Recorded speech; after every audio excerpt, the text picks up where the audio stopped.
Have you ever wanted to start budgeting but just didn't know where to begin or just felt like the process was so cumbersome?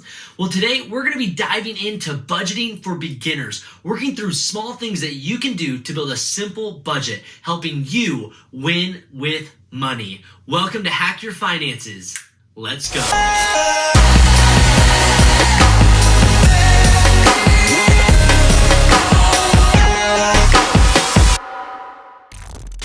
Today, we're diving into the big bad budget. See, studies have shown that 1 out of 3 people actually have and maintain a personal budget. So if you feel like you're watching this video and you haven't budgeted or haven't budgeted for a long time, don't worry. Today, you're starting the journey of building out a simple budget that's going to help equip you to win with money. See, I found that a majority of people don't have a personal budget because if they're being really honest, they're scared to look at where they're currently spending their money and they're afraid to lose control of their current spending habits. But friends, can I tell you, the reality is once you have a budget in place, instead of losing control, it's quite the opposite. You gain the control to tell your money where to go. Did you know that people that create and maintain a personal budget are more likely to get out of debt faster than those that don't? Not only that, did you know that the same percentage of people that don't have a personalized budget is also roughly the same percentage of people that couldn't afford a $500 emergency cost if they had one arise in their life? Now, I'm not saying that having a budget will solve all of these problems, but having a budget sure as heck will prepare you to be able to tackle these things and tell your money where to go. So what is a budget in its simplest form? It's exactly that. Building out a budget is telling your money where to go. So before we dive into step number 1, here's a message from today's video sponsor. The like button. So make sure you smash the like button, hit subscribe if you're not already subscribed, and today we're gonna dive into steps that you can take to build out a practical, simplified budget for beginners. And it all starts with the first step of looking at where you're currently spending your money. This is sometimes the most intimidating and even cumbersome process is by looking at how you're currently spending your monthly income. If you've been following along here at Hack Your Finances, pull out your financial plan because we'll be able to use some of the information from that. If you haven't built out and developed your financial plan, make sure you click the link in the video to go watch that video as that lays out a great foundation for where you want to go with your finances. So we'll start listing out our monthly bills and payments that we know are going to come out. So this is going to be things like rent or your mortgage payment, maybe your utilities, anything that you know you're going to have a monthly bill on, you'll want to list. So this could be credit card debt or your student loan. Make sure you start building all that out. And next, start listing out the averages of other things that maybe have a little bit more flexibility. So this could be things like how much you spend in gas every month for your car. This could be groceries versus eating out. This would be things like subscriptions like your Netflix, your Hulu, your gym membership. Maybe this is things like, hey, I give my 10% to my local church or what I give to a local nonprofit. Anything that you know you're going to be spending money or giving money to every single month, make sure you list it out as part of your monthly expenses. Once you have those listed out, one of the things that I want to highlight is that when it comes to budgeting, you have to find the method that works for you. This is what I found, is that everybody has a little bit of different personality type. For my wife, she wants to list out every single aspect of our budget. So she has a line item for Netflix. She has a line item for Hulu. She has a line item for our gym and a line item for the Wall Street Journal. Every single item has its place. For me, I love dealing with general ideas and concepts, and so I'll just lump all those together into a subscription category. But this is what I have to tell you. You have to find what works for you. There is no wrong way to do a budget unless you're not doing a budget at all. So work through those expenses, figuring out what you're going to be spending, generally speaking, every single month, and want to put that on the list. And I know that this can feel like a lot of work, writing down all of your expenses or all of the places that you spend money. It's the stops at Starbucks. I know it can feel like a lot, but I want to encourage you, it's absolutely worth it to do the work upfront so we can build out a simple budget that you can actually maintain month to month. This is what I found. For a lot of people working through this first step, one of the best ways to do it is to pull up your bank statement or your credit card statement and just look at where you spent money over the last 30 or 60 days and start working through the averages that you would anticipate month over month. Now, once you have all these monthly expenses listed, our next step is to look at each one of these and put them into one of 3 categories. Is this a need? Is this a want? Or is this nice to have? So things that are a need are things like your home. where you're living, your rent, your utilities, your electric bill, probably your phone bill. I put all of these in the need category. Not only that, I'd also be putting any of the debt or payments that I have. So like for credit card or student loans, any of those things. And I will highlight, because I know there's probably going to be somebody who puts a comment in YouTube that says, well, you don't need a mortgage payment or you don't need a credit card. I know. I'm not saying that those are needs that you have in your life, but the reality is you need to pay them. Not only that, it's going to help align with how we're going to build out a simplified budget.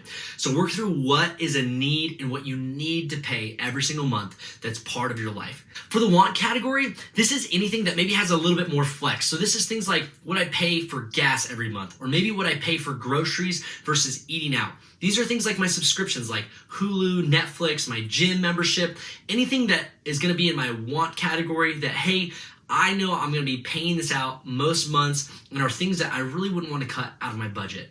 And then lastly is the list of nice to have. So I'll put things like my Starbucks, my energy drink, other things that are just nice quality of life. So maybe it's that shopping spree, maybe it's that vacation, things that are nice to have that you really don't need. And it's really not even a want, but are things that are nice to have that you're spending money on every single month. Break everything out in your monthly expenses, put it into each one of these categories. And so every line item should be assigned. Is it a need? Is it a want? Or is it something that's nice to have? Now, once a year, me and my wife, we'll do this with our budget and we'll put everything on the table. Yes, I mean everything. Everything that's in the need category, everything that's in the want, and everything that's in the nice to have. And we'll ask the question, are we living above our means? And specifically, we're looking at the things that are in what's our need category. So we won't be asking the question, hey, are we paying too much for our mortgage every single month? But once a year, we want to ask the question, hey, have we over leveraged ourselves? Are we maybe spending too much on insurance? Is it time to shop our insurance rates? Because the reality is most of the things that live in your need category aren't things that need to be really monitored or even reviewed every single month. These are things that really shouldn't be changing all that often, but are things that should be brought to the table once a year to say, hey, how are we spending in our need category and do we need to make adjustments? So work through your needs, figure out what should stay, if anything needs to be adjusted, and maybe go shop some insurance rates. Maybe you need to figure out some ways to lower some of the things that are in your need category. Now that you've worked through what's on your need list, you've worked through what is an approved expense, what you're saying, yes, we think this is the right move for our budget. I'll add up everything in that need column that's been approved and I'll remove it and subtract that total from my monthly income. Because we're gonna be looking at what our running income versus our expenses are every step of the way. And next, we'll dive into the want category. Now, this want category is something that me and my wife will review once every 3 to 4 months. So every quarter, we're pulling up everything that falls in this category and we're asking ourselves the question, does our goals align with what we're spending for our want category? So once again, these are things like Netflix, like Hulu, maybe your internet provider. These are things like your gym membership. And me and my wife, when we first got married, we knew, hey, we wanted to tackle debt. We knew part of our plan was to take care of any of the debt and outstanding things that we had. And so we wanted to create as much margin as possible in our budget. So we went through the want category and we said, hey, we need/want to have internet and Wi-Fi at our house. But hey, we were both finishing up college and we weren't home a lot. So we said, what if we didn't spend $100 a month on, having Wi-Fi and we just did it while we were at Starbucks or while we were at school? We looked at some of those other things and said, man, maybe we don't actually need Netflix because we don't have a whole lot of time to watch TV. We worked through all these things that were in our want category and we said, how can we cut some of these things to be able to build out our budget to reflect what our actual goals were? So work through your wants and ask those questions. Are these things that I want to include and things that I want to spend money on every single month?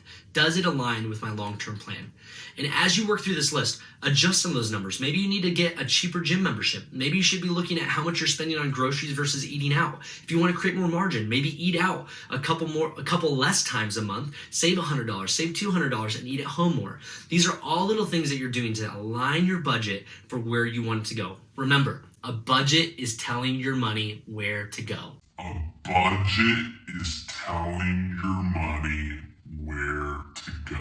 So work through this section, determine what you need to keep, maybe what needs to go, and be able to add up this total of what you're saying, hey, this is what we want to spend every single month for our want category. Add that up and then subtract that from your remaining total. So now we've worked through our needs, we've worked through our wants, and you should have all of those expenses totaled up. And this is what I found, that generally speaking, your needs and your wants should account for roughly 70 to 80% of your total monthly income. And if you look at your needs and your wants and those expenses are adding up to more than 70 or 80% of your total monthly income, I'd ask that question: what are some areas that we still need to make further revisions to align our budget for where we want to go? Because the next thing we're going to look at is the nice to have category. Now, there's a lot of things here where if you're in debt, these are going to be the areas that you are going to want and need to make cutbacks on. It's crazy when you look at some of the studies of how much people spend on Starbucks every year, how much people spend on energy drinks, how much people spend on shopping sprees, and they have closets full of clothes that they don't actually wear. These are all the little things that are nice to have, but in reality are creating massive problems or difficulties in us trying to get out of debt, get into investments, all these different things. Ask yourself, what are the things that I value that I want to make sure I have in my life? And so for my wife, we both know, hey, there's coffee expenditures that she needs, wants, it's nice to have, but we've created margin in our budget to make it a priority. So work through this section. And this is what I encourage you. I found that generally speaking, this nice to have category should be less than 10% of your monthly income. So if you're spending more than 10% on this miscellaneous nice to have category, I'd really revise and look at what you're spending here. And maybe there's also some things that probably should be in the need category or the want category that you thought were nice to have. But work through this and you can start to look at how much margin you have in your budget. After adding all this up, if you've overspent on paper, the reality is you're gonna overspend in real life. So make sure you're working through those numbers. Make sure there's margin and that you have room in your budget that even when you're looking at what your monthly anticipated expenses are, you're well below what your monthly income is.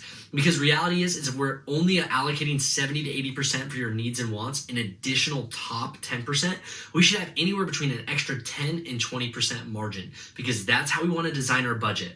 Because with that extra 10 to 20%, we want to make sure we're telling those dollars where to go. And so that's how we can start tackling debt way more aggressively, is by creating that margin in our budget, saying, hey, we're going to tackle this credit card debt. Hey, we've got this extra $100 to $500, $1,000 a month. If we tell our money where to go, we can throw that $500 at our student loan debt.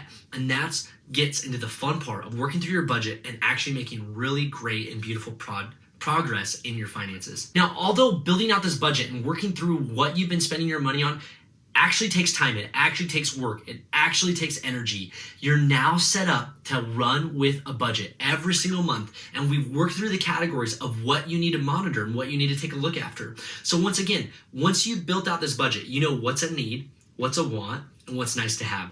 And that's exactly how I build my budget and how I build out what I'm going to monitor, what I'm going to track every single month, when we're going to bring it to the table. So every month I'm looking at everything that's in my nice to have category. So anything that like I think I might overspend on, I'm tracking that every single week. I'm looking at how I'm doing that on a month to month basis. So I'm looking at how much my wife's spending on shopping. I'm looking at how much I spent at the gas station for energy drinks or for coffee. I'm looking at all those little things that really just destroy our budget because we're not paying attention.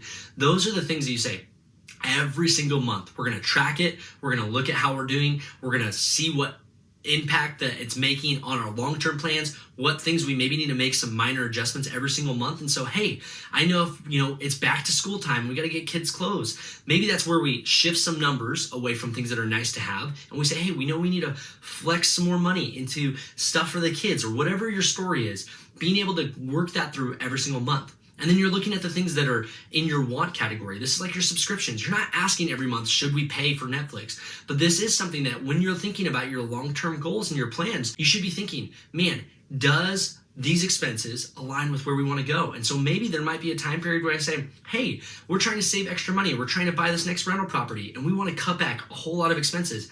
Maybe I'll cancel my gym membership and just go for runs because it's the summertime. There's all these little things. But once again, I'm not looking at that every single month. I'm looking at that once every 3 to 4 months. And then finally, that need category. I already know that no matter what, I'm paying my mortgage. I'm paying my utilities. I've got to pay whatever those pending bills are. I know that it's going to come out every single month. And so I'm not asking the question, oh, did I allot money for it? It's already there. It's in my budget. And so I'm not going to review every single one of those charges for my mortgage because I know, hey, no matter what, these are the things that I'm going to review and I've established every single year. These are the things that we're paying for in our need category.